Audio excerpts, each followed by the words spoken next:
Good afternoon, everyone. I'm Donna Bush. Glad you could join us here for today's coronavirus press briefing via our channels as well as Radio Cayman. We go first to Reverend Anthony Gager for today's prayer. Father, in Jesus' name, we thank you that you are God. Thank you, God, for your wisdom, for your protection, and for your provision. Forgive us, God, for wanting to have our own way. Lord, deliver us from mindless quarrels. Free us from divisiveness, and cause us, God, to love, not to hate, to bring healing, not to bring ungodly debate. Thank you, Lord, for giving us good leaders, spiritual leaders, government leaders, frontline workers, and good citizens. In Jesus' name. Lord, let us hear your voice, know your heart, and make wise choices. God, thank you that there is safety in you, and we draw from you courage. Provide, Father, every necessary help that we need.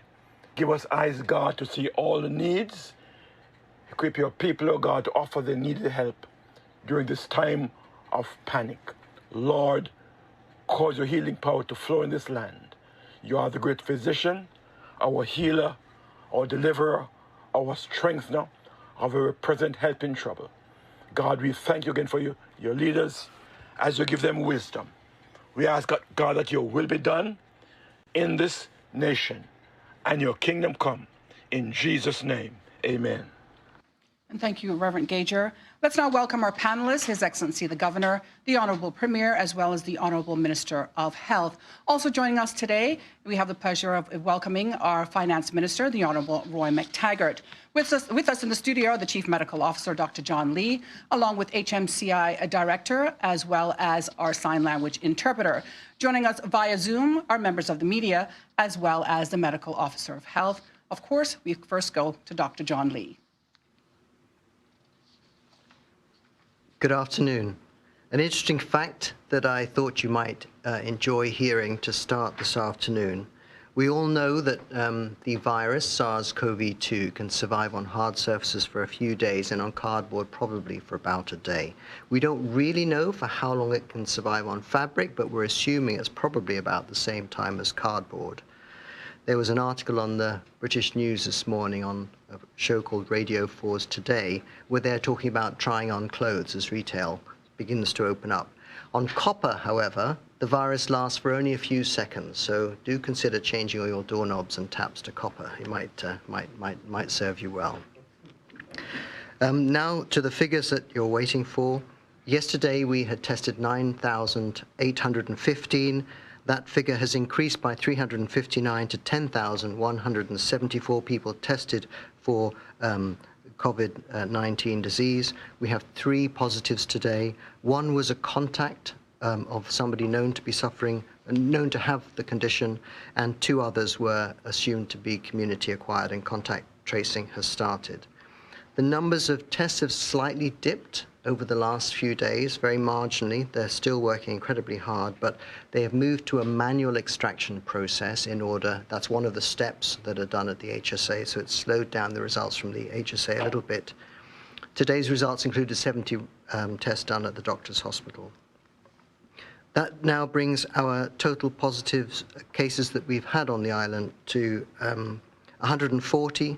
We have 1 symptomatic person, 71 asymptomatic, none admitted, and 67 who have recovered. There are 108 people in the government isolation facilities, and people in self-isolation at their homes are 242, or indeed at Her Majesty's prison. Patients seen at the flu clinic on the previous day were 9, and there were 38 calls to the flu hotline, but only 7 of those were related to people who had flu symptoms. Many of the other people were trying to chase for results and ask for seek answers to other questions. So far, as far as the construction results are concerned, we have about 13% of the results for the total group, which we think is around 8,000 that will be going, that have started to go back to work and will be going back to work over the next 10 days or so, and more of those results will come through. That represents about 1,040 people. Thank you, Donna. Thank you very much, Dr. Lee. We now go to our panelists, beginning with our Honourable Premier. Thank you, Donna. Hello, everyone. Today, the submissions, if I may call them that, presentations by the panel will be very short because we have with us today the Honourable Minister of Finance and Economic Development, the Honourable Roy McTaggart, who is going to present and answer questions relating to government finances and the government's economic recovery and stimulus plan. So we want to afford him as much time as possible to be able to do that. So we'll keep what we say very short. Just picking up on what Dr. Lee said about construction,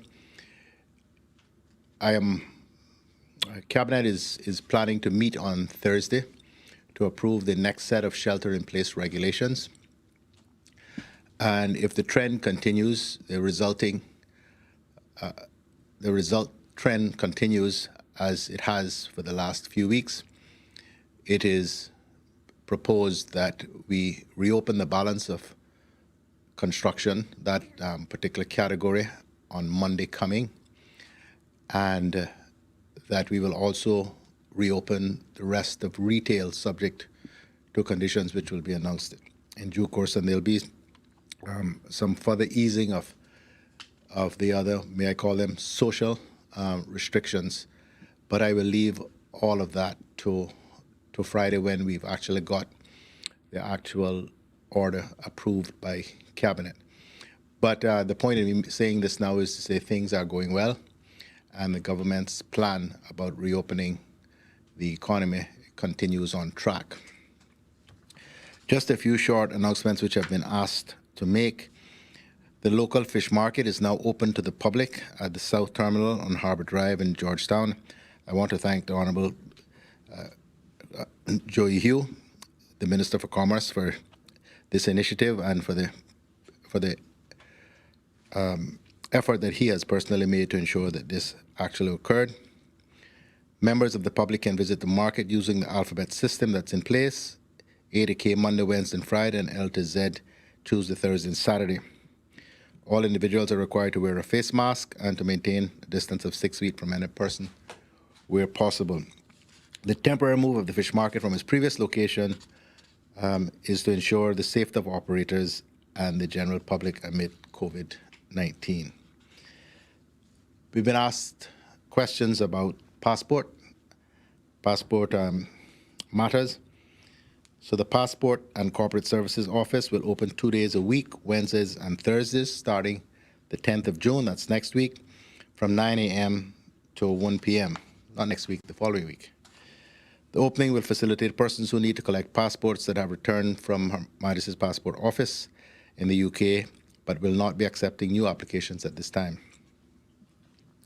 The Passport and Corporate Services Office will contact those whose passports have returned and are ready for collection. Persons should show up for collection on their last name letter days and should wear a face mask and adhere to the social distancing measures. While this opening is for collection, the office will continue to offer services for medical emergencies as necessary. You can contact Passport and Corporate at gov.ky with questions or queries. Finally, I just want to give a shout out to the people at the Port Authority who are often unheralded and not thanked anywhere near enough for the tremendous effort that they make to ensure that all of us are able to live the lives we live, because not virtually all, but a significant percentage of the cargo and other things that we need come via the cargo port. So thanks again, guys. We really appreciate all your hard work and your sacrifices in this difficult time. The guys at the Port Authority. Thank you, Premier McLaughlin, Your Excellency. Yes, thank you very much, and good afternoon, everyone. I will also try to be as brief as possible to give time for Minister McTaggart. So just first of all, the results, that takes us over 10,000, which I think is a really important milestone, and we are sixth in the world, number 6 in the world for tests per head of population. So again, I think that is a really significant achievement, and well done to everyone for that. As the Premier has said, a lot of discussion about what happens next, and I think where we are and the results do allow some significant changes coming up. But I do think it's important to underline the continuing need for social distancing, wearing masks in public, and basic hygiene. I think the vast majority of people are following that guidance, but we still see reports that quite a few people are not. So as we move into this next phase, that becomes even more important as we have more and more people out on the streets and roads. Brief word on evacuation flights. So pleased to announce that we have got the agreement of the Indian government for a flight to India. We expect that to be within the next 3 weeks, and we'll provide a date just as soon as we can, but really good news that the Indian government has agreed to that. We're also will announce a date for the British Airways air bridge to London that I mentioned. That will be announced before the end of this week, and again, the first half of June is still the date we have in mind for that. We're also still in discussions with Jamaica, Colombia, and there is a possibility of another Canada flight in July. I think the final thing I just want to say on evacuation flights is that the travel hotline is getting a lot of requests from people who want to go out and then come back. So I just want to underline that these are emergency evacuation flights. If you're going to go out, if you're going to the UK, you're going to have to isolate and go into quarantine. And when you come back here, you're going to have to go into isolation and quarantine. So it is important that people are realistic in terms of what their objectives are for some of the requests we're getting for flights out at the present time. And then I will just make one quick shout out today to the job evaluation team in the portfolio of the Civil Service, POCs, who have been working extremely hard during this pandemic to implement Section 47 of the Public Authorities Law, which brings consistency between the civil service and our statutory authorities and government-owned agencies. And 3 people in particular have gone through over 900 job specs in the last couple of months. So Shante Moore, Loretta Mack, and Carol Best Gold. Huge thank you to you for an incredible amount of work and a really outstanding achievement over the last couple of months. Thank you very much. Thank you very much, Your Excellency. Minister of Health. Thank you so much, Donna. As been said, very concise today. Good afternoon, everyone. Grand Cayman, Cayman Bracken, Little Cayman, and our Caymanian diaspora listening in. In this time of coronavirus, the big challenge for most of us is how to protect ourselves and our families from the virus and how to stay relevant and save our jobs. Some are working at home until late in the night just to impress. For the government, that translates into beating the pandemic with doing irreversible damage to the economy in our process. As said, life and livelihood has to work together with our health and the economy. As we are reminded, it is still too early to welcome the beginning of the end for coronavirus. Today's scripture reading, Jeremiah 29:11 through 13. For I know the plans I have for you, declares the Lord, plans to prosper you and not to harm you, plans to give you hope and a future. Then you will call on me and come and pray to me, and I will listen to you. You will seek me and find me when you seek me with all your heart. May the Lord add a blessing to the reading of this holy word. Shout out today, happy birthday to Rel. Also want to shout out Tilly's Restaurant for the hot meals for the Bordentown East children.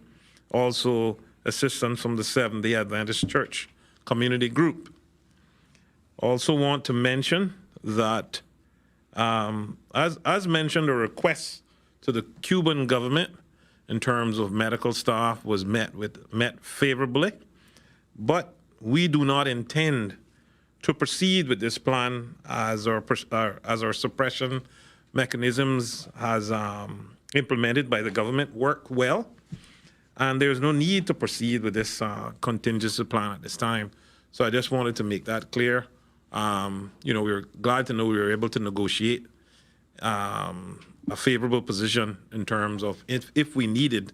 And I'm also happy to know that the advice received from CMO and all the other team members and his teams around him, that we were able to be at this position at this time. And I thank God. And that's the reason why I read the scripture and invited prayer into this to ensure that the country as a whole was covered in all areas. So no need at this time to proceed with that. But I'm thankful that we had the opportunity to get a favorable response. Well, thank you. Thank you very much, Minister Seymour. We're going to actually go back to some questions. There are a few questions for Dr. Lee. So, Dr. Lee, if I could call you back to the podium. Meantime, we're going to exchange places with the Minister of Finance and the Minister of Health and go back to the panel for questions.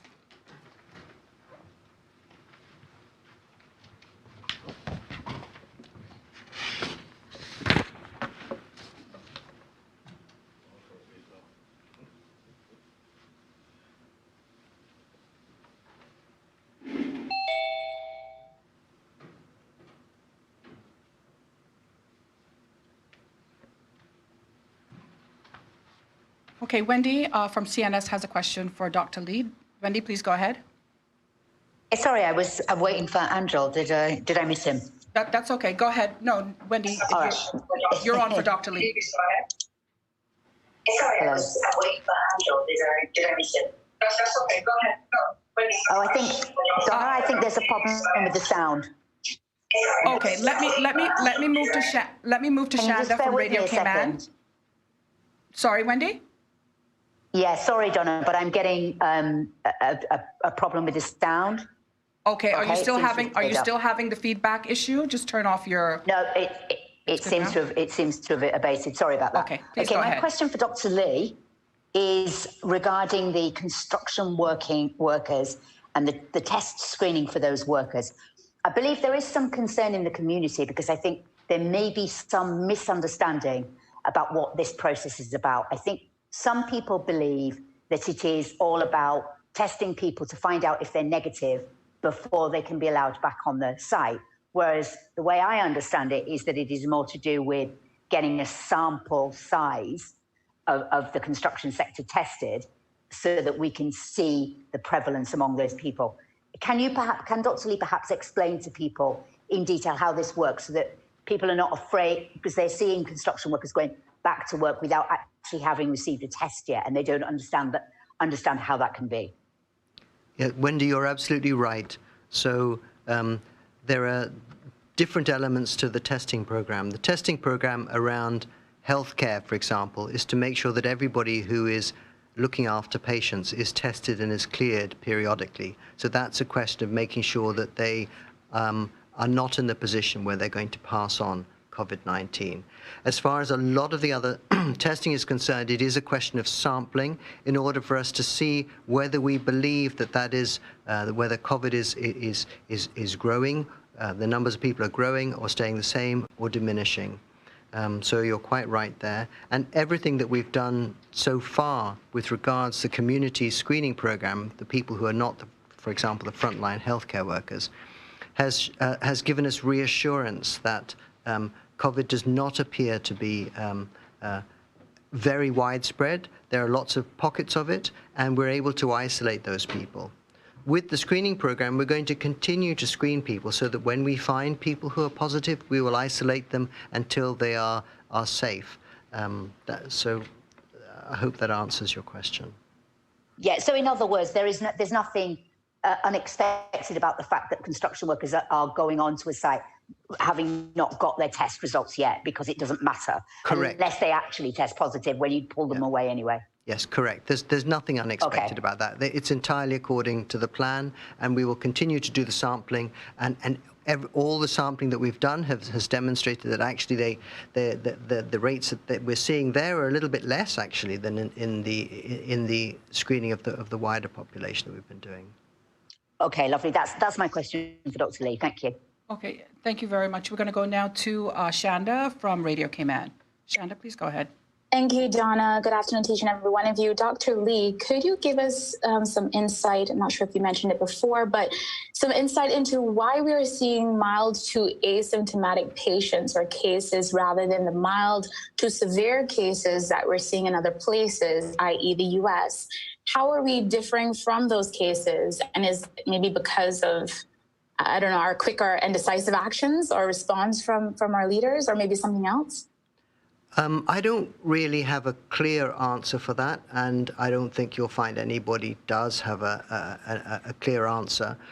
A lot of other countries similarly, with warmer climates, appear to have had less of a severe response. There are all sorts of possibilities. Is it the weather? Is it the density of the population? Because it does appear that if you get COVID, for example, that gets into a nursing home or into a prison, you have an almost immediate severe problem. There are other features as well. Is it the fact that we are seeing a different strain of the virus, although we know that people have come here from the US and from the UK, and both of those people, there are people from both of those countries who have come here with COVID disease. We know that.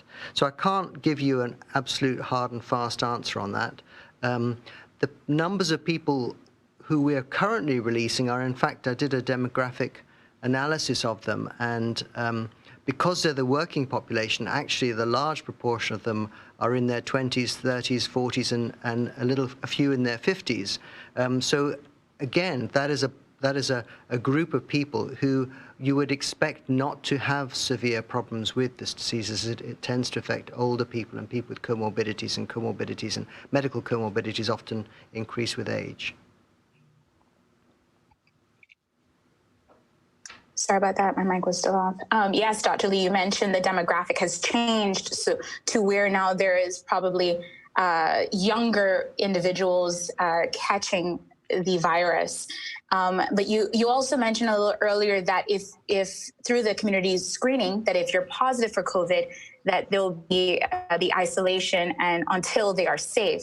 Can you give us a little bit more insight into how you guys are monitoring those that are mild to asymptomatic, so for them to not become mild to severe?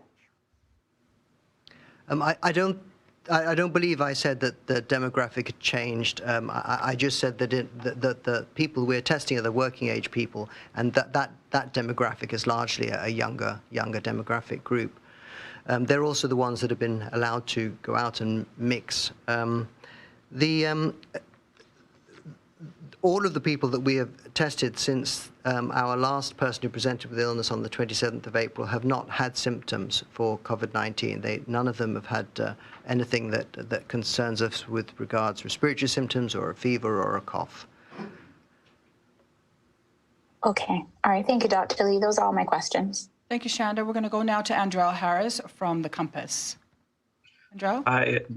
Hi, yeah, Dr. Lee, can you speak to whether or not asymptomatic patients are transmitting to others, and also the prevalence of said transmission? I would imagine that that's happening quite a bit. We know around the world that is happening quite a bit. And as all of the people that we are coming across have no known contact with anybody with COVID, we can assume that it appears to be quite a widespread feature. Thank you.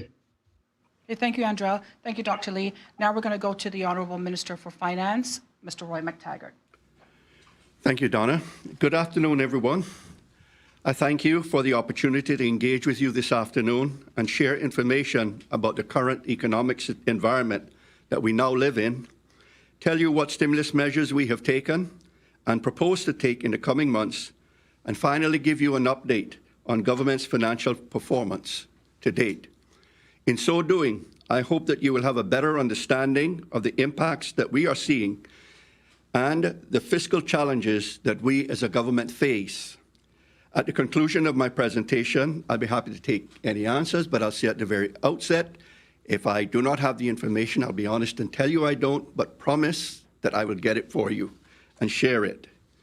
So, ladies and gentlemen, We awoke in 2020 and met a very different world than 2019 was, with the presence of COVID-19 in our midst. We concluded 2019 with a very strong, thriving economy, growing at about 3% per annum, led by construction, growing by about 6.6%, hotels and restaurants growing by 5.3%, inflation, unfortunately, running at 5.7%, and unemployment at a low 3.5%. This state of affairs continued through February, and in March, when COVID-19 was visited upon us, it turned our world upside down overnight, and it has forever changed it. So where are we now? According to the International Monetary Fund, in its April 2020 World Economic Outlook, the Great Lockdown will be the worst recession since the Great Depression of the 1930s, and much worse than the 2008-2009 global financial crisis. The IMF projects that the global economy will contract by 3% in 2020. Advanced economies are expected to contract by 6.1%, with the US forecast to decline by 5.9%. For Latin America and the Caribbean, the IMF projects the region will contract by 5.2%. And amongst Caribbean countries, Aruba is projected to show the largest contraction, with a GDP decline of 13.7%. Regional GDP declines projected for other countries include Antigua and Barbuda, down 10%, Barbados, down 7.6%, and St. Lucia, down 8.5%, the Bahamas, down 8.3%, and Jamaica, down 5.6%, to name a few. I hope that this will give you some well-needed context to our economic projections that I am about to discuss. Looking at the Cayman's GDP performance, in the best-case scenario that was considered by the ESO, the local economy would be reopened by the beginning of July 2020. This scenario also assumed that visitors to these islands would begin to arrive in October of this year, although in small numbers. Under these scenarios, GDP is projected to contract by 11.4%, with the unemployment rate rising to 11.6%. The number of displaced jobs is estimated at 8,859 for an unemployment rate of 18.7%, of which 2,772 would be Caymanian jobs. The scenarios are conditioned on the gradual return of visitors to Cayman shores, that at about a 20% level, of 20% of the normal levels that we would usually see prevailing in the high tourist season, beginning in the last quarter of this year. If international developments prevent the arrival of tourism visitors to our shores for the rest of the year, then based on the economic projections, we would see a further uptick in unemployment and a further contraction in the ability of our residents to earn money.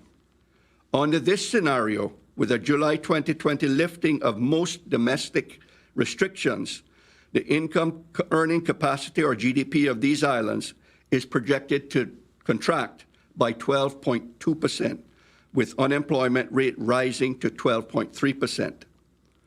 As a result of the projected declines, Caymanian unemployment rate is projected to increase by up to 19.7%, or 2,981 persons, and a total job loss of 9,582, or 12.3%, would be displaced. It's really disheartening for me to have to say that and share that, but that is the stark reality of what we are likely to face moving forward. But still, our government will continue to tell you the unvarnished truth, whether it's going to be good or whether it is going to be bad. Despite a sharp uptick in food and medical sanitary goods inflation for the first quarter of 2020, a reduction in non-food demand coupled with a decline in international commodity prices, including oil prices, is expected to relieve and substantially negate inflation pressures for the year. The global demand is expected to remain subdued over the short term, especially in our source markets such as North America. In addition, locally, downward pressure on the housing, rental, and market is expected as displaced expats exit our shores, lower transportation costs due to lower cost of fuel, and with the halt in visitor arrivals, pushing domestic accommodation prices downwards. Consequently, all of these factors combined are projected to exert downward pressure on the average inflation rate to 0.4% in 2020, compared to the 5.7% in 2019 that I spoke to previously. Now, at the request of government, the Economics and Statistics Office prepared a report entitled the Cayman Islands Economic Assessment and Stimulus Plan. This plan focuses on the island's estimated macroeconomic performance, together with an assessment of policies announced and or implemented by the government in response to the COVID-19 pandemic to date. In addition, the report presents forecasts and assumptions for 2020 and recommends stimulus measures that could be adopted to incite economic recovery. Looking first at some of the recommended measures. Included in the report is an extensive list of measures submitted by government ministries, the private sector entities, and civil society for consideration. All of the measures submitted are included in this report, and it is scheduled to be received by Cabinet this week. The policy measures recommended are based on three broad categories. First, government policies aimed at leaving money in the hands of affected individuals. Secondly, policies that support small business survival by buttressing and supporting their bottom lines.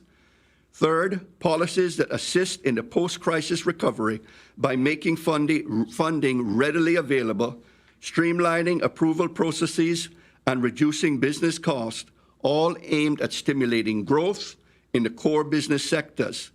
And finally, policies aimed at maintaining fiscal prudence while stimulating the entire economy.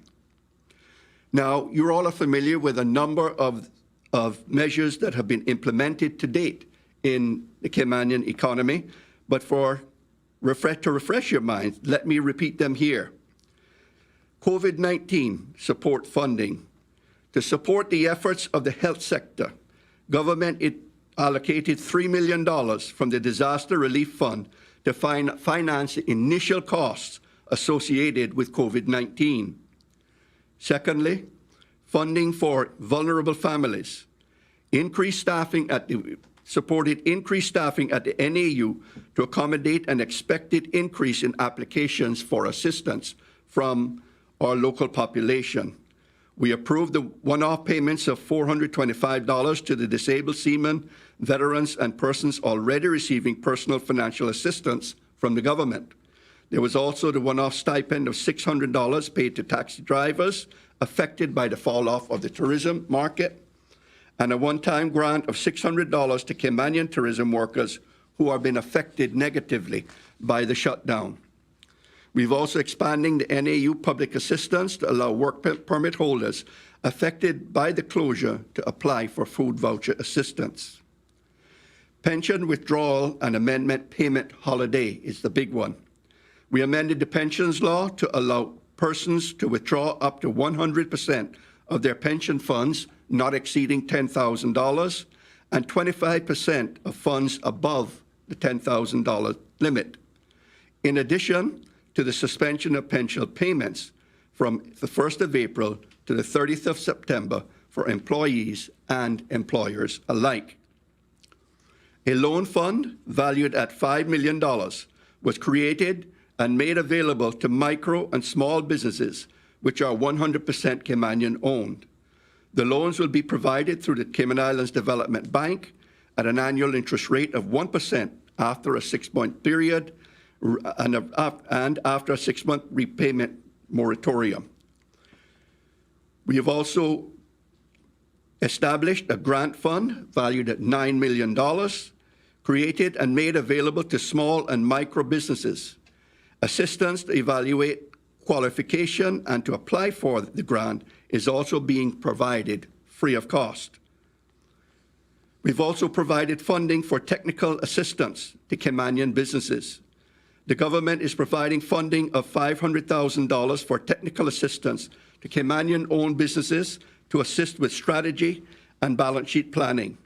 Similarly, funding of $200,000 is being provided for Caymanian-owned businesses to receive training to assist them in planning and navigating this economic downturn.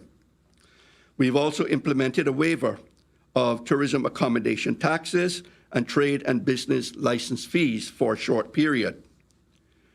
We've also seeking to streamline the project approval process in the construction industry to allow for the quick resumption and the start approvals for projects that are waiting to get off the ground and be completed as we continue to reopen the economy. Finally, there are approved enhancements to the capacity of the planning department to monitor and expedite construction projects and applications. The construction sector, we now know, creates the most demand across all other industries, and hence, it generates the most output in the overall economy. The planning department, human capital, will be beefed up to handle the increased demand that we perceive for the services of that department.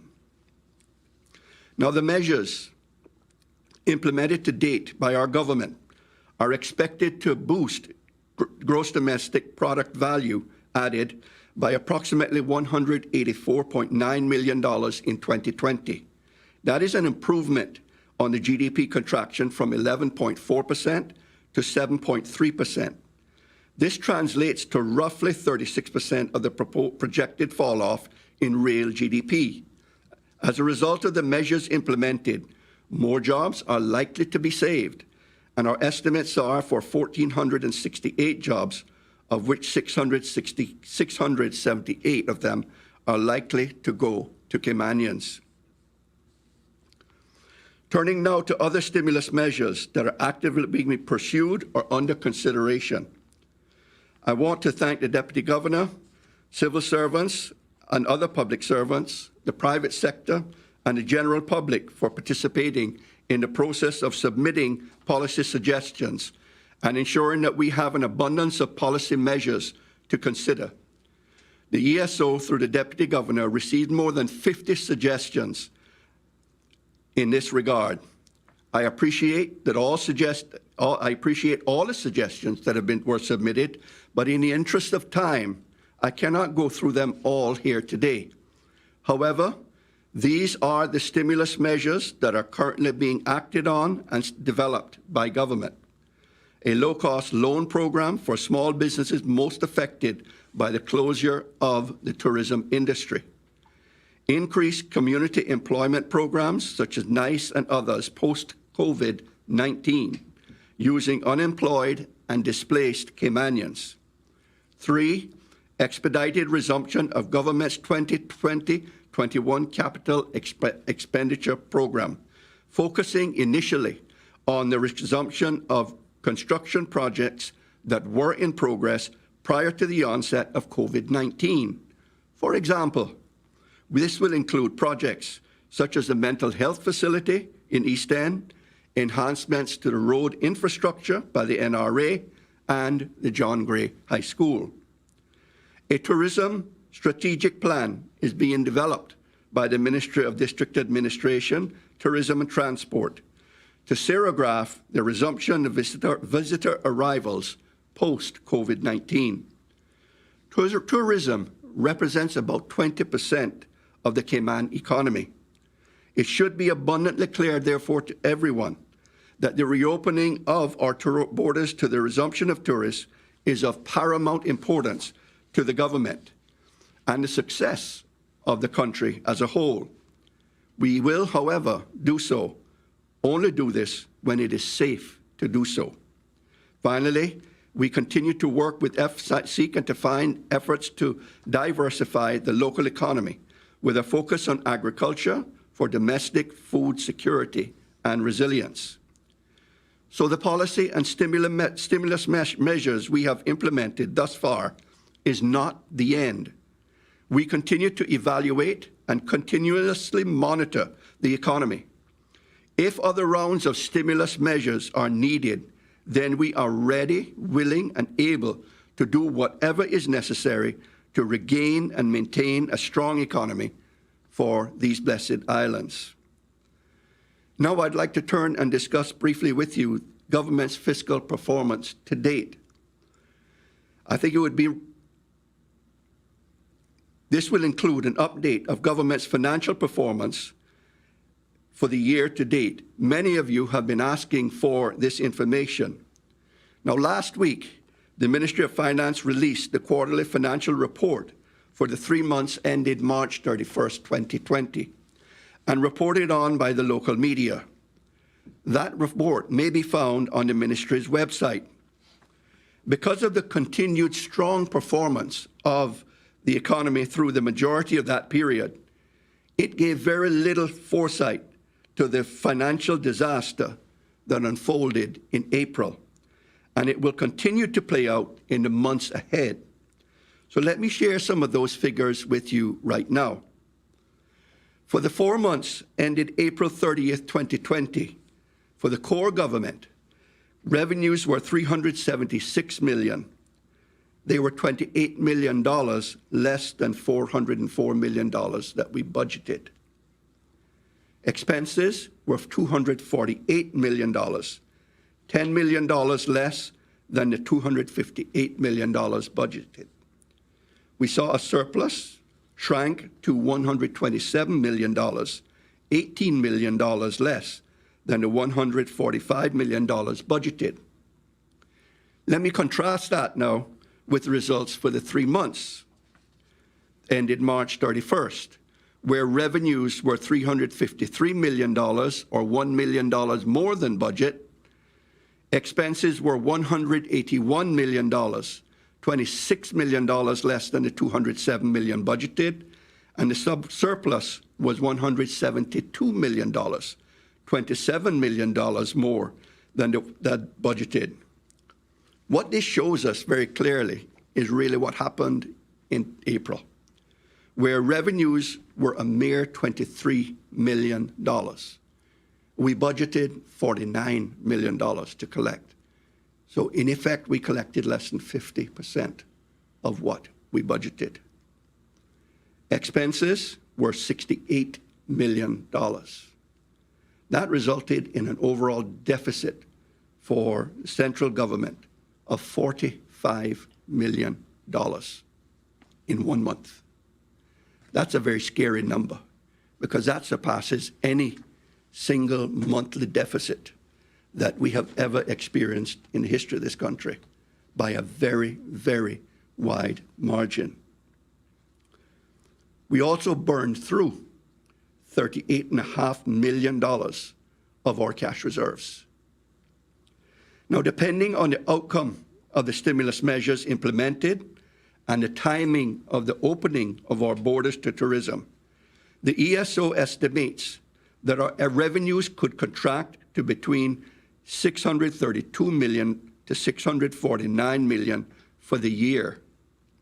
If this holds true, this represents a decline in revenue of anywhere between $211 million to $227 million for the year.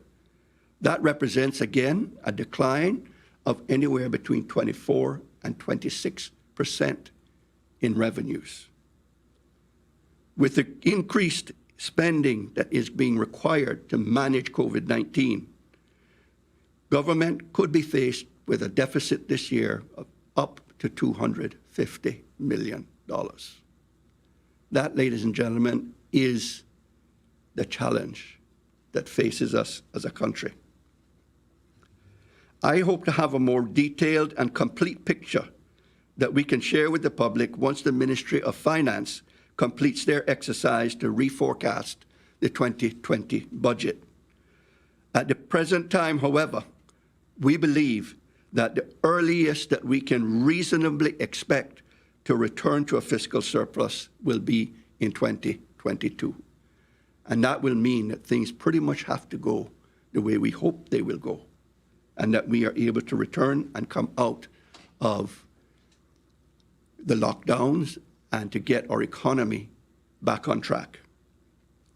Now, in light of the significant deterioration in government's fiscal performance, and in order to give the country the financial security and build the resilience that we need, Cabinet last week authorized the Ministry of Finance to issue a request for proposal for the establishment of a standby line of credit in the amount of $500 million for a period of 18 months.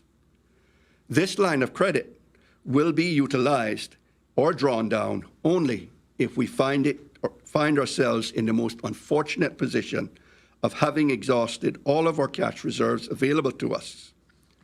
We will, of course, need to seek approval of the Legislative Assembly and the Foreign and Commonwealth Office if and when we need to draw down on the line of credit.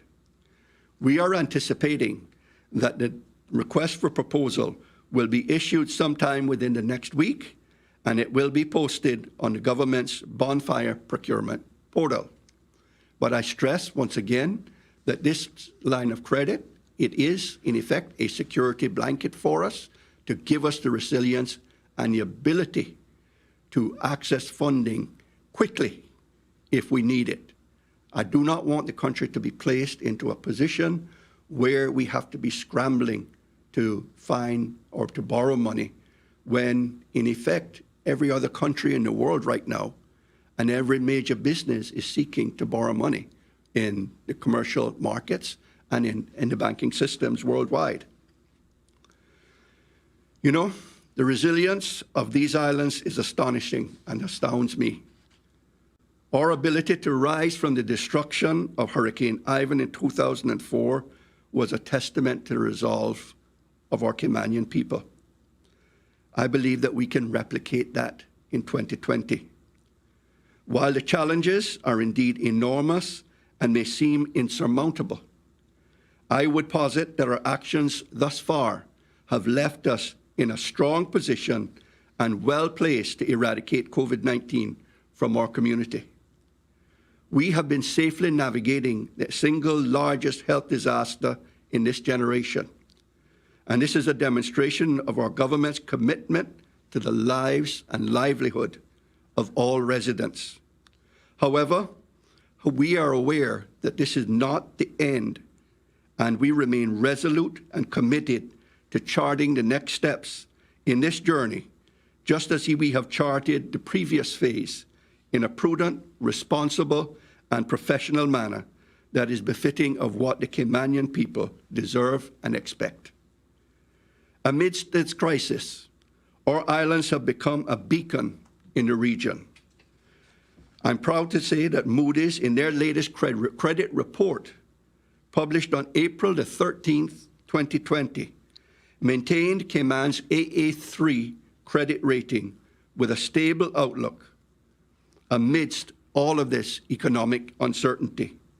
They noted that prudent government planning has left the Cayman Islands with fiscal space to deal with the economic impact of the coronavirus pandemic. Ladies and gentlemen, that was their words, not mine. Arguably, even the world's largest debt rating agency has confidence in our little islands and in our government. One of the region's best-known economists, Marla Ducaran of Barbados, she notes that the sudden stop will affect both fiscal and external accounts, and the country's best positions to mitigate these impacts are those that have built buffers, giving them the space to implement counter-cyclical policy through fiscal and monetary stimulus. The Cayman Islands is one of those countries that has built such buffers. And we will answer that call as we managed prudently during the past few years. And we will respond and with targeted economic stimulus measures when it is safe to do so. Let's take one step at a time. Our focus at the outset has been with the preservation of life, health, and well-being of our people.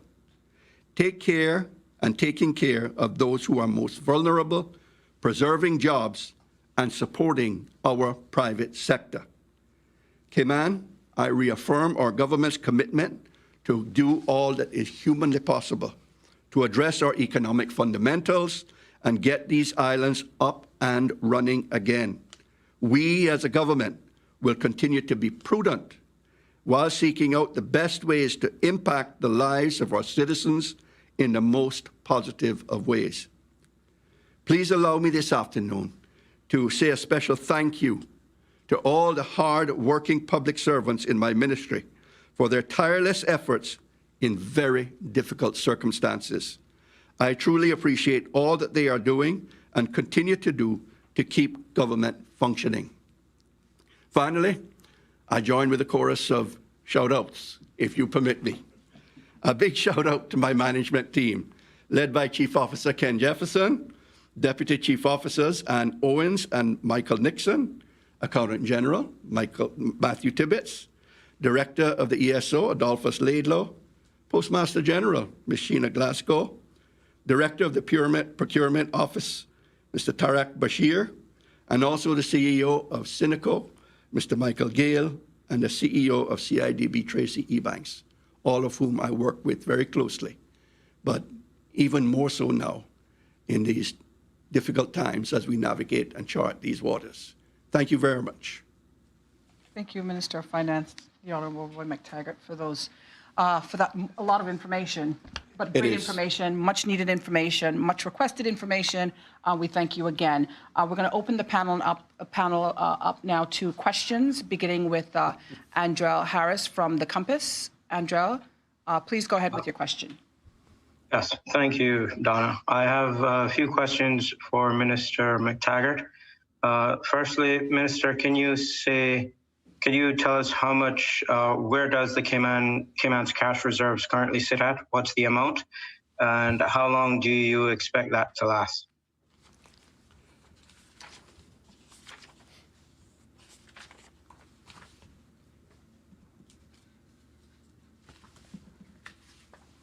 I do have the numbers.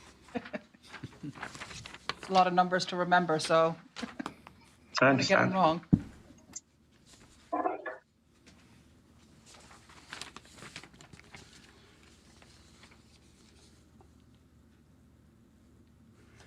At the present time, total cash balances are $621,117. That comprises $568,799,000 in fixed deposits and $52 million in cash and cash equivalents or in the operating bank accounts. And you also asked questions, how long do we expect that to last? At the present burn rates that we are going through, I think it will, unless there is a very significant turnaround in our financial fortunes, it will be sometime in the first, second, maybe late first, second quarter of next year before we will start to run into issues and have need to possibly try and access the standby line of credit. I see. Minister, can you also speak to the total costs that we would have spent so far? You did make you stated about an initial $3 million was spent on the COVID measures. Can you tell us what's the total figure we've spent on COVID-related preparations and our fighting the virus in Cayman? Yes. Happy to share with you the information that I have at this point. But through the 30th of April of this year, total costs either approved or incurred or spent are $31.6 million. And we have a number of some offset there in that we had someone graciously who paid for 50% of the test kits that we bought. And we also have proceeds from the sale of some of the test kits that we purchased. Those two numbers total of about $3.2 million as a result the net costs to the government treasury for through action known through the 13th of May is $28,375,000. Okay. You mentioned that there are several efforts to get Cayman's population back up and running, particularly the sectors that people see tremendous unemployment in. Could you speak how soon we'll be seeing programs like NICE returning and or the iguana culls, or whether or not that will be one of the programs? Well, I think there'll be a number of programs, as I mentioned, under consideration, but you won't see that until those programs likely to get underway until after there is almost a complete relaxing of the shelter-in-place regulations. So later on in the year, maybe later into the summer, July, August timeframe, is what I would anticipate. If I could just say that the iguana culling is one I think we've already permitted, because that's really a one-person activity. So that's been permitted. I don't see many people out and about, but that's fine. But the NICE program, where we would expect to see 12, 14, 1,500 people who have to get organized and then be trained in the basics of how you go about it, it's going to mean significant personal interaction. So we wouldn't be able to do that until we were fairly certain that the virus had been ridden to ground. And permit me, if you will, a follow-up question to either the Premier and or Minister McTaggart, but will the government look to open up these programs to the expat community as well? Or will this strictly be for the Caymanian unemployed population? Well, I don't think we had that discussion, but I would think that those are jobs that we would want to keep for Caymanians. When we reach the point where we are able to open up in that sort of way, I would expect that those persons who are here, who are not Caymanian, who are not employed, would have found a way, or a way would have been found for them to depart. Okay. Thanks. I'll yield to my other colleagues. Okay, thank you very much, Andrew. We go now to Wendy from CNS. Wendy, please go ahead with your questions.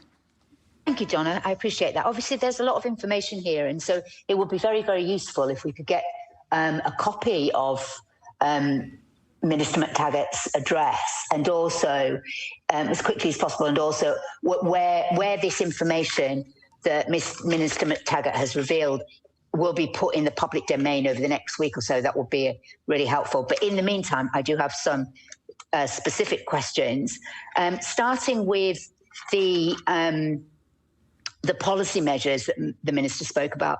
Could you explain what you mean by leaving money in people's hands? I didn't quite understand that. And also, can you give us a bit more detail about what small business survival means, and what kind of investments that you're going to be making when you're talking about helping small businesses, and also what, on the one hand, of reducing business costs, do you see any need to increase some business fees to offset what we'll be spending? Well, I mean, we are looking particularly, I think, at those who in the tourism industry that are so severely affected by it, Wendy, in terms of trying to provide assistance to them. We have the loan program that is underway at the present time. It is likely that it can be increased funding can be provided through that avenue to other businesses to be able to support them, and this would be soft funding that would go to them because they have zero income coming in, likely very little in terms of reserves in which they can rely upon. And so the idea would be to be able to support them during this period until the economy can start, the tourism sector can start to get back online, to allow them to resume operations and hopefully start to make positive contributions. So what do you mean by soft support? I mean, basically, are you talking about giving people money to help keep their business running, giving them loans? What do you mean? These would be loans at very reasonable rates, at low interest rates, and very favorable terms of repayment, that sort of stuff. And so what does leaving money in their hands mean? Trying to give that people what you need in a situation like this, Wendy, with a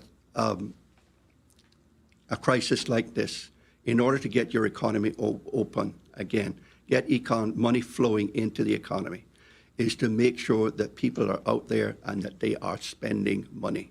You have many people that are unemployed with no income, and we are going to continue to support that in terms of, I think, giving further assistance to help them through until the tourism sector can be up and running. Otherwise, they're going to be starving and on the streets. And so you want them to have some money to be able to buy their food. So in other words, they are going to get some direct cash help. There will be. There has to be. Great. That's what I'm after, really. Yeah, there has to be. And on the other hand, as is always the case, money doesn't disappear, it shifts from one place to another. So there will be some people that benefit from, so will there be other fees that come? Do you envisage maybe changing fee structures and collecting fees in a different way off different people to help with revenue? Is there a question there? Yes. Are you considering increasing or changing fee structures so that those that are benefiting post-COVID more than others are paying fees, where those that don't have, where those that are really struggling to survive don't have to pay as much? In other words, redistributing the wealth a little bit. Yeah. Well, there are no discussions at this point of looking to altering the fee structures that presently exist. There have been some that have fees in terms of the tourism sector, where specific waivers were granted with regard to the tourist accommodation tax. But as a government, what we face ourselves right now is a severe drop-off and decline in government revenues. Government itself needs to collect what what is entitled or rightfully due to it right now. Otherwise, we dig ourselves into a much deeper hole. So at the moment, I don't see a need for us to actually start to make any changes to the existing fee structures for that we have right now. Okay, fine. Can I also ask you about the job creations that you're talking about, which is sort of various different types of programs?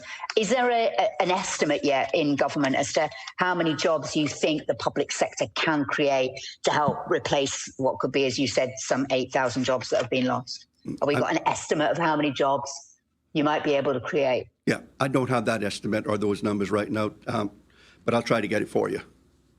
Okay, great. Sorry, I have gazillions of questions, but it's hard to sort of organise them in such a short period of time. So I may have to come back to you, Minister McTaggart, and ask you directly later. Okay. In the interim, I do have a specific question for the Premier that I've been waiting to ask. We continue to have a lot of people raise questions about how decisions have been made about very specific requests made to the COVID team. Is there a plan to do an audit about how some businesses may have been adversely affected versus others, and their competitive edge lost or gained during this process? So basically, will there be a fairness audit after this or not? That wouldn't be my call. I'm sure that if the complaints are made, they will be investigated by the relevant bodies that do so. Right now, we are, as the Minister of Finance has pointed out, in a very, very difficult and precarious position. The government does not have the resources or the time to spend investigating complaints about competitive disadvantages. We're trying to save an economy. and to give every business and every person here a fighting chance to survive this. Okay, thank you for that answer. Donna, can I hand over to my colleagues and perhaps come back to Minister McTaggart in a minute? Sure, absolutely. Let's go to Shanda from Radio Cayman. Thank you. Shanda, please go ahead. Thank you, Donna. Minister McTaggart, just for clarification, where is the CI $500 million line of credit is coming from? Where is it coming from? Request a proposal will go out. It will be made known to the commercial banks locally, but it will also be available to to international banks if they want to. But my expectations personally is that I would love to see that the commercial banks locally step up to the plate and make this line of credit available to the government. Okay, thank you for that. And we just appreciate the many questions and concerns from our Radio Cayman listeners. We got a question about the waiver for tourism accommodations tax. Does that include March? And what is the time frame for other waivers? I'm not sure if you're able to address that. No, I don't have that information available to me at this time. All righty. Thank you. Those are my questions. Okay, Shanda, thank you very much. We're going to go now to Ralph from the Caymanian Times. Good afternoon, Minister McTaggart, and thank you for your elaborate report.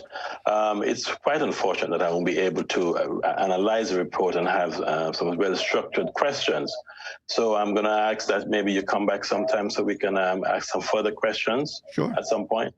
Sure. All right, very good. But before I let you go, I just want to say, well, the picture that you painted is very grim. And it would definitely take some time for the Cayman Islands to get back on track, as you mentioned. Would you say it may take 2 to 3 years if the tourism industry bounces back within a year or so? Well, I think in my presentation, Ralph, I said that, it would be unrealistic to expect the Cayman economy and for government's finances to respond, to return to a surplus position before the end of 2022 and possibly even beyond that. What I hope that we will see is as the economy now opens up, we should be seeing that not too long from now, is that the level of the deficit should start, the monthly deficit should start to shrink. But either way you look at it, it is going to be a very substantial number for 2020, and it's going to be another substantial number for 2021 as well. I think this is certainly, you don't shut down your economy completely and then open it up and then think that everything is going to be okay. It is going to be a gradual process of growth returning. And remember too, so much of our economy is influenced by outside factors, such as what takes place in North America. So to the extent that they continue to remain in a recession, that has very serious knock-on effects for the Cayman Islands, because 80% of our tourism, 80% of our financial services industry all emanates out of North America. And so while I know that things right now are looking very good and financial services by all accounts is performing well, the effects of the recession in the U.S. will subdue our own economic recovery as we move forward. Yes, and those points are well taken. I'll tend to focus more on solutions as well, and it looks like we're going to have all hands on board. We can't depend on the government to fix this problem. What would you say to that? I have to agree with you. We cannot do it all ourselves.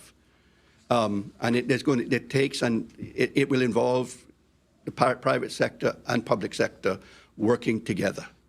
And you're already seeing, a number of private sectors, realistic entities, particularly nonprofit organizations, really stepping up to the plate here and assisting with things like helping to give people food and deliver a host of other services to those who are especially in need. They are to be commended. I am extremely grateful to see what is happening here and to see the response of our people in giving and supporting these charities as they strive to reach out and to help. Yes, and my final question or comment to Sir actually piggybacks on that comment. Disasters tend to uncover those hidden elephants in the room that we don't want to talk about from time to time, such as poverty, overcrowding in places. We were running a story for Friday, and we had a picture of a number of people lining up on a Friday morning for food. It's great to see that there's so much community sources are coming together. But there is going to be a level of desperation regarding feeding those who are unable to get food. Is this sight something that you feel comfortable with, or that's something that really bothers you? Personally, it does bother me to see my people in that position. It's something that, I've never seen it here in Cayman in my life. And, I grew up in a time here where, for the most part, life was really good. The economy worked well. We were all quite prosperous and all benefiting. But now this is a very significant impact on us all. And you're seeing it. You're seeing hundreds of Caymanians, hundreds of people that are now having to seek to find food from charities in order to put a meal on a plate of their families. It's very distressing. And, I think we're all doing our best to chip in as well in contributing and supporting a lot of these charities to make sure that the right resources get into the hands of those who most need it. Thank you, Minister, and I look forward to have some more discussions with you at another time. Happy to do so. Thank you. Thank you, Donna. Okay, thank you very much, Ralph. I have one question as it relates to charities, and I think maybe Danny from HMCI could answer this question. Danny, as we know, and as the Minister alluded to, that a lot of charities have been working together here in Cayman. How are they coordinated? Because the general public wants to know, well, how do they get involved? How do you make sure that there's fairness across the board, that sort of stuff? How are they coordinated? Thank you, Donna. I think that's a great question. There is some fantastic work being done across the board, as I say, in Cayman. A myriad of different services, such as food, soup kitchens, such as vouchers, financial assistance, accommodation, and it's really, really great to see. A great example of Cayman kind. But it is absolutely critical that this is coordinated in a manner that, we avoid duplication, we make sure that we're all communicating together. So under the national response, the Red Cross are charged as the voluntary agency responders, emergency support team leaders to coordinate this. And we're really, really encouraging all charities and all NGOs who are doing any response in COVID. Of course, it's a changing landscape. Well, no doubt if we have any effect from the hurricane season this year, there'll be more charities as well. But we're strongly encouraging all agencies to register with the Cayman Islands Red Cross as team leaders of that NEOC group. There is a form on their website, on their Facebook page, as well as Hazard Management's Facebook page. And again, otherwise, you can contact the Red Cross directly. But we please all agencies who are doing anything in response to COVID relief, please register with the Red Cross. Thank you very much. Okay, thank you very much, Danny. We have a few questions left from members of the media for the panel. Let's go to Felicia from Radio Cayman. Felicia? Good afternoon. Just switching gears a little bit to the Premier. I just have one question. We've received several emails from people saying they have reached out to the Needs Assessment Unit and they haven't gotten a response. They aren't being rejected. They just aren't hearing back from the NAU, and they're becoming increasingly worried. Is there a backlog or some sort of delay? Well, what we have found on analysis that the vast majority of applications which are made are incomplete and lack the necessary information. It is creating major logistical and management problems for NAU when the required information isn't received, and that is in large part the reason for significant delays. I can't say that that's for every case, but that is what the analysis is showing. What is some of the most common information that is missing from their applications? I don't have those details. Okay, all right, thank you. But I should say that currently there are 2,700 families receiving services from NAU. So it's not as though nobody's getting served. This includes food vouchers, rental assistance, assistance with utilities, permanent financial assistance, and yes, indeed, burial assistance as well. Thank you very much. We've spent 69. We had a budget of about $2.5 million for the supplementary funds for the COVID-19 crisis, and we've spent about 69% of that. We're receiving on an average of 60 applications a day. We have beefed up the staff to be able to help deal with this. 19 persons have been redeployed from various other entities to support the NAU team of 31 in various areas. So we are doing everything we can to try to cope with the massive increase in applications and need. NAU has also partnered with work to allow work staff to be on site and immediately register persons in need of employment.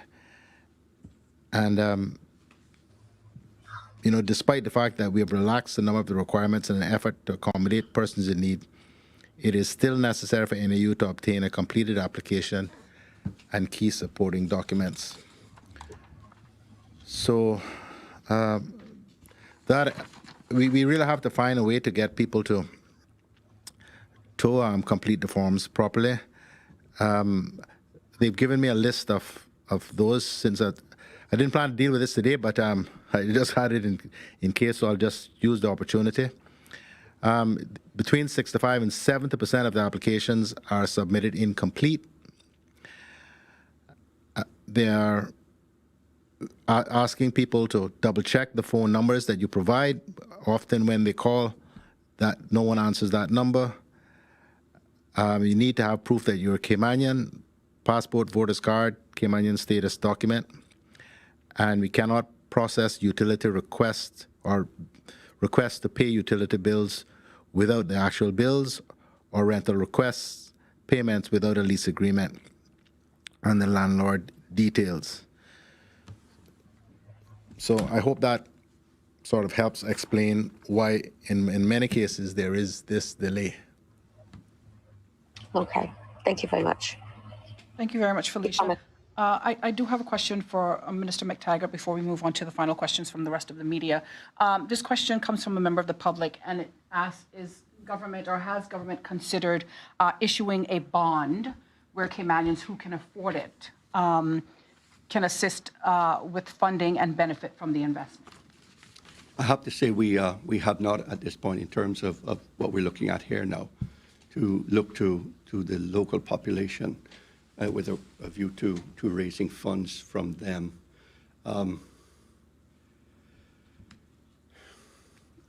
I would say the opportunity for raising any substantial sums at this point in time, given the level of funding we are seeking to put in place, would probably not make that viable at this point in time.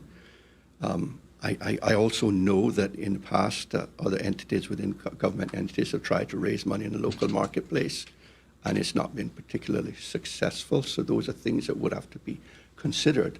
What are the chances of success, and how much money could you reasonably expect to raise? I expect in the current environment there would be some serious constraints there. So I think we'd have to turn to the commercial banks to do so, or the commercial lending houses overseas. But I would say there's nothing that would please me more than when we put this RFP out, if the 6 commercial banks here all got together and agreed to provide that funding for government. That would be the greatest statement of faith in Cayman and this country and its economy that I think our financial services industry could make. That's my view. We're going to put it out there in the universe. Okay, we're going to go now to, let's see who we got. Andrel, final question from you. Yes, thanks, Donna. To the Premier. Premier, you said that you've already spent, or the country's already spent 69% of the $2.5 million that's been allotted to the NAU in regards to this response. Did you state whether or not there will be a further injection And if so, how much? Well, if we need it, we'll have to find it. I don't know what that number will be. We hope that over time, the number will fall away as the economy reopens and people get back to work.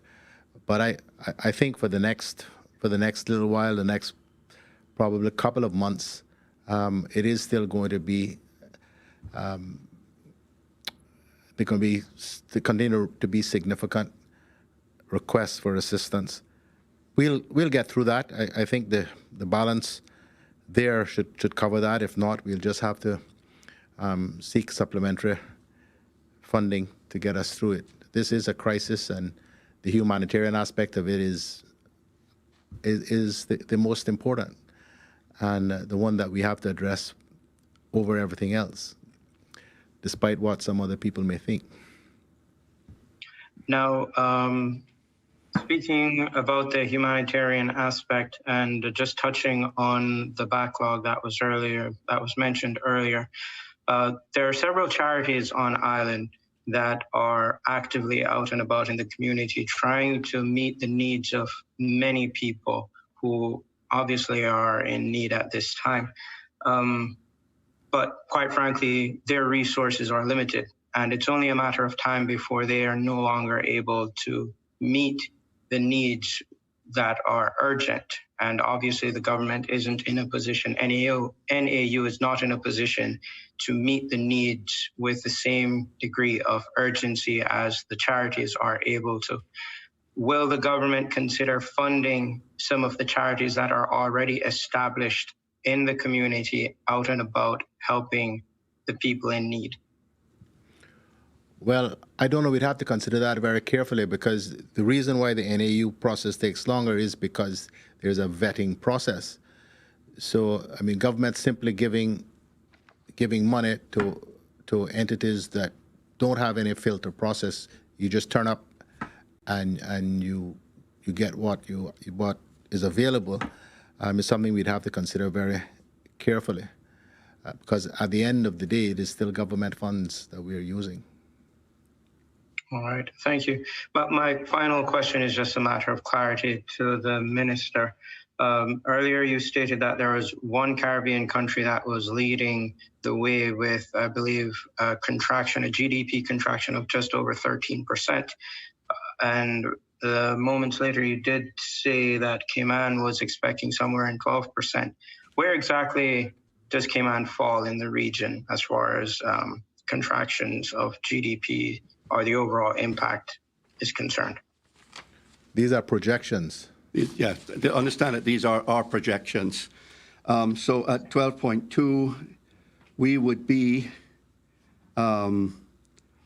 with no stimulus, 12.2 would put us second, behind Aruba first, Cayman second, Belize third, followed by Antigua and Barbuda.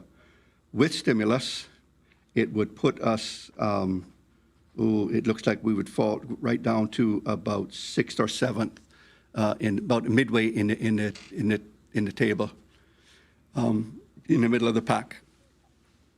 All right, thank you.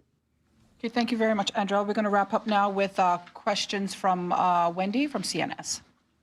Thanks again, Donna. Just a quick one, Minister McTaggart, sorry.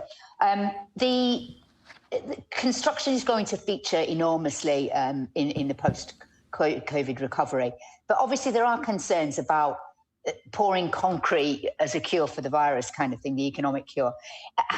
It may also present an opportunity for greening our economy. So how much thought has been given to the kind of stimulus that you might be able to give to people wanting to do developments that are much greener than we've seen in the past, and whether you could waive fees for people who are introducing new green technologies and based on a job quota, for example, or whatever. But how much consideration has there been given to greening our economy rather than concreting it?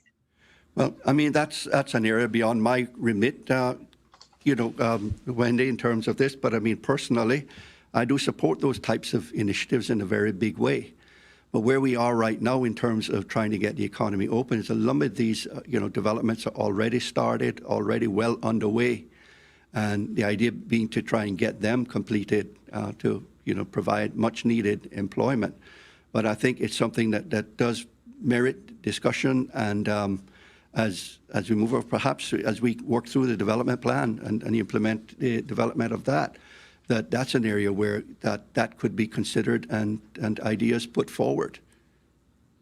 Okay, so there's nothing specific in this economic stimulus package that looks at the greening of the economy? Nothing that I'm aware of at this point, no. Okay.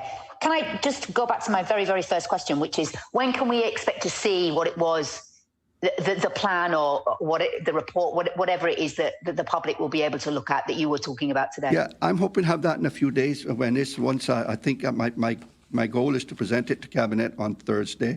Okay. It hasn't been there yet. It'll be a couple of days after that, hopefully. Okay, great. So we could expect it early next week. Yeah, that seems reasonable to me.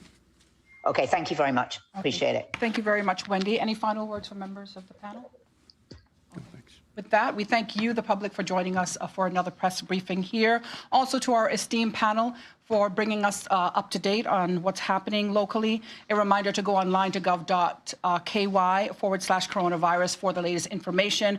Also, we'd like to encourage you to watch a Child Month teen panel, which is airing right here on CIGTV at 7 o'clock tonight on our YouTube channel, as well as here on the broadcast channel at 7, 9:30, and 11:25 p.m. You can also watch it on the Department of Children and Family Services Facebook page. That happens at 8 o'clock there. The panel will take a look at the impact of COVID-19 on local teens. It'll also re-air on CIGTV from Monday the 1st to the 6th of June at 7 p.m. Of course, we invite you to join us here again on Friday. Until then, for those of you watching, please take a look at today's world and regional statistics.